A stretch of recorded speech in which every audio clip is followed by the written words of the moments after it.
Hello दोस्तों, welcome to my new video. दोस्तों आज की इस वीडियो में बात करेंगे डी डाइमर टेस्ट के बारे में कि डी डाइमर टेस्ट क्या होता है और वो किस लिए करवाया जाता है और उसकी नॉर्मल वैल्यू क्या होती है और आखिरकार कोरोना वाले पेशेंट में डी डाइमर टेस्ट क्यों करवाया जाता है, वो सब हम इस वीडियो में देखने वाले हैं। तो दोस्तों चलिए वीडियो को शुरू करते हैं।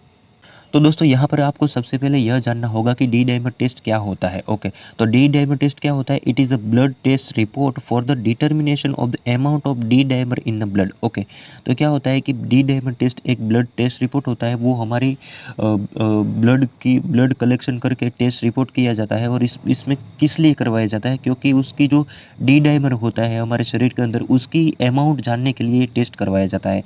आपको यह समझना होगा कि डी डाइमर क्या होता है। ओके, तो D dimer is a fibrin degeneration protein fragment होते हैं। ओके, प्रोटीन के छोटे छोटे फ्रेगमेंट्स होते हैं। वो उसको क्या काम करते हैं? वो जो हमारे शरीर के अंदर जो फाइब्रिन होता है उसको डीजनरेशन करने का काम ये डी डाइमर प्रोटीन्स करते हैं। ओके, और ये डी डाइमर प्रोटीन कब रिलीज होते हैं? जब भी हमारे ब्लड क्लोटिंग जो होता है वो हील होते हैं, तब ये डी डाइमर जो प्रोटीन्स होते हैं वो रिलीज होते हैं। जब भी कभी हमारी बॉडी के अंदर जब भी कुछ वाउंड होता है, तो वाउंड के साथ साथ क्या होता है, हमारे यहाँ पर सबसे पहले इन्फ्लेमेशन होता है और यहाँ पर क्या होता है, ब्लीडिंग स्टार्ट होती है।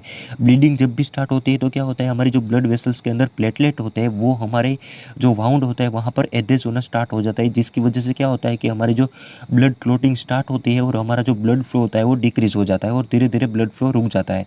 जब भी प्लेटलेट एडेज होना स्टार्ट होता है तो इसके साथ साथ क्या होता है, हमारे जो प्लेटलेट के साथ साथ फाइब्रिनोब्लास्ट होता है या फिर फाइब्रिन होता है, वो भी यहाँ पर क्या होता है, एक तरह से प्लेक टाइप फॉर्मेशन बन जाता है, जिसकी वजह से क्या होता है कि जो ब्लड फ्लो होता है वो डिक्रीज हो जाता है और धीरे धीरे क्या होता है, वो ब्लड फ्लो बंद हो जाता है। और क्या होता है, एक जो नॉर्मल था, जैसे कि घाव लगने से पहले जो नॉर्मल स्टेट थी वैसे ही नॉर्मल स्टेट में आ जाता है। लेकिन अब जो यहाँ पर प्लेक फॉर्मेशन हुआ था तो उसको क्या होता है, वो फाइब्रिन भी वहाँ पर थे। ओके, तो उस फाइब्रिन को डीजनरेशन करने के लिए क्या होता है, हमारी बॉडी में से डी डाइमर जो प्रोटीन होता है वो रिलीज होता है और ये प्रोटीन की मदद से क्या होता है, जो फाइब्रिन वहाँ पर था प्लेक के स्वरूप में, जो फाइब्रिन यहाँ पर था उसको डीजनरेशन करके क्या होता है, वो फिर से ब्लड में मिक्स कर देता है। तो ये था डी डाइमर जो प्रोटीन होता है वो फाइब्रिन को इन तरीके से उसको डिसोल्व कर देता है हमारे ब्लड के अंदर।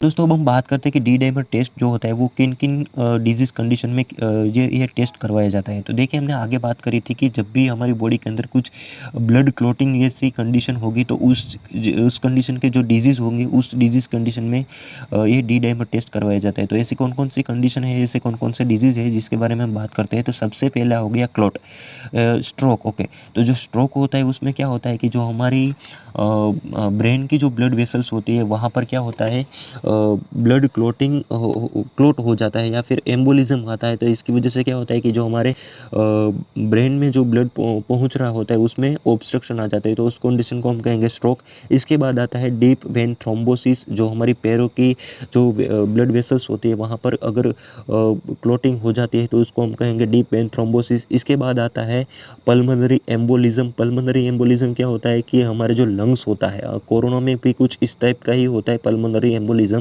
पल्मोनरी एम्बोलिज्म क्या होता है कि जो हमारे पल्मोनरी आर्टरीज होती है, हमारे लंग्स की जो छोटी छोटी आर्टरीज होती है, अगर उस आर्टरीज में कुछ ब्लड क्लोटिंग की वजह से ऑब्स्ट्रक्शन आ जाता है तो उसको हम कहेंगे पल्मोनरी एम्बोलिज्म। ओके, ये हो गए। अगर ऐसी कंडीशन के कुछ सिम्टम्स हमें दिखाई पड़ते हैं तो यहाँ पर डी डाइमर टेस्ट करवाया जाता है। तो दोस्तों अब हम बात करते हैं कि कोरोना वाले पेशेंट में डी डाइमर टेस्ट क्यों करवाया जाता है। ओके, तो ये समझने की बात है कि कोरोना वाले पेशेंट में क्यों करवाया जाता है। तो देखिए, जो हमारा कोरोना वायरस था, वो कोरोना वायरस हम सबको पता है कि सीधे वो नाक और गले के थ्रू हमारे यहाँ पर जाता है, हमारे लंग्स में इनहेल हो जाता है।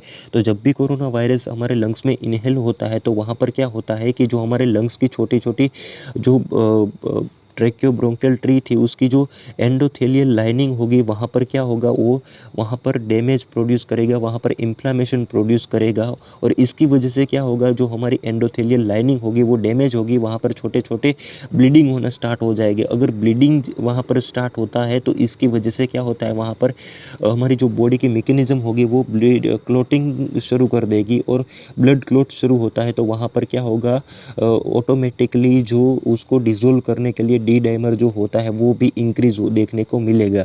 तो यहाँ पर क्या होगा, कोरोना वाले पेशेंट में डी डाइमर टेस्ट जो नॉर्मल रेंज होती है वो इंक्रीज़ देखने को मिलती है। और इसकी वजह से हम क्या पता लगा सकते हैं कि जो हमारी बॉडी के अंदर जो क्लॉटिंग होती है हो रही है वो ज़्यादातर क्लॉटिंग हो रही है। और हमें इस कंडीशन से पता लग सकता है कि हमें लंग्स के अंदर पल्मोनरी एम्बोलिज्म हो रहा है। और ये क्या होता है कि एक सीरियस कंडीशन होती है।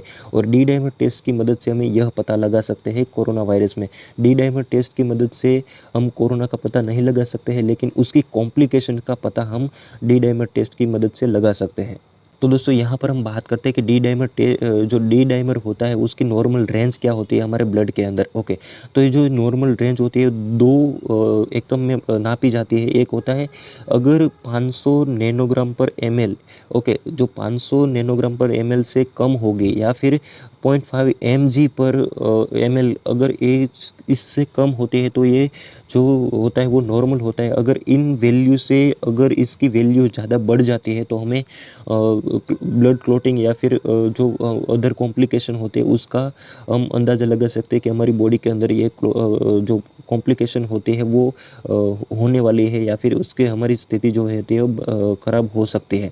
तो दोस्तों ये था डी डाइमर टेस्ट। हम इस वीडियो में हमने बात करी कि डी डाइमर टेस्ट क्या होता है और इसको कोरोना वाले पेशेंट में डी डाइमर टेस्ट क्यों करवाया जाता है। और उसके साथ साथ हमने देखा कि और किन कौन से कंडीशन होती है जिसमें डी डाइमर टेस्ट करवाया जाता है। अगर ये वीडियो आपको अच्छी लगी हो तो इस वीडियो को लाइक करना और आगे मेडिकल नॉलेज से रिलेटेड वीडियोस देखने के लिए इस चैनल को सब्सक्राइब करना। Thank you.